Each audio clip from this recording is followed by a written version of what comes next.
ያጋሩ፣ የሚሰማዎትን አስተያየት ይስጡን። ይህን ዝግጅት አድምጠው አንዳች ቁም ነገር እንደሚያገኙ እርግጠኞች ነን። እነሆ ወደ ታሪካችን፣ ወደ ወጋችን፣ ወደ ጫወታችን እንለፍ። ስለ ቤተሰብነቱ ከልብ እናመሰግናለን። አዲስ 1879 ይህ የአዲስ 1879 የታሪክ ማስታወሻ ነው። ተስፋዬ ገብረአብ የቲራቮሎ ዋሻ 20 ታሪካዊ ወጎች በተባለው መጽሐፉ ላይ የገመድ አልጋ ላይ ጋደም ብዬ እያነበብኩ ነበር ሲል ታሪኩን ይጀምራል። ተስፋዬ ገብረአብ የቲራቮሎ ዋሻ በተሰኘው መጽሐፍ ላይ ሳህል ወባርካ በሚል ርዕስ በጻፈው ታሪክ ላይ ለመሆኑ ሳህል ወባርካ ምንድን ነው? ታሪኩስ እንዴት ያለ ነው ካላችሁ በክፍል 1 ታሪኩን እናቀርበዋለን።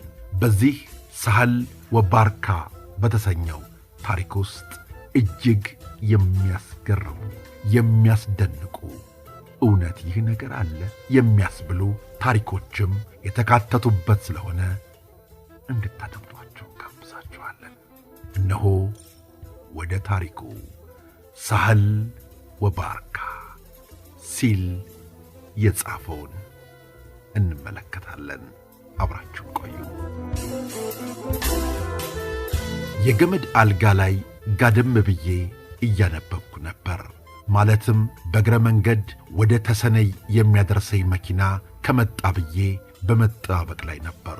2 ሰዓታት ያህል እንዳለፈ አንዲት ነጭ ሄሊኮፕተር በሞልቤር ሰማይ ላይ መንሳፈፍ ጀመረች።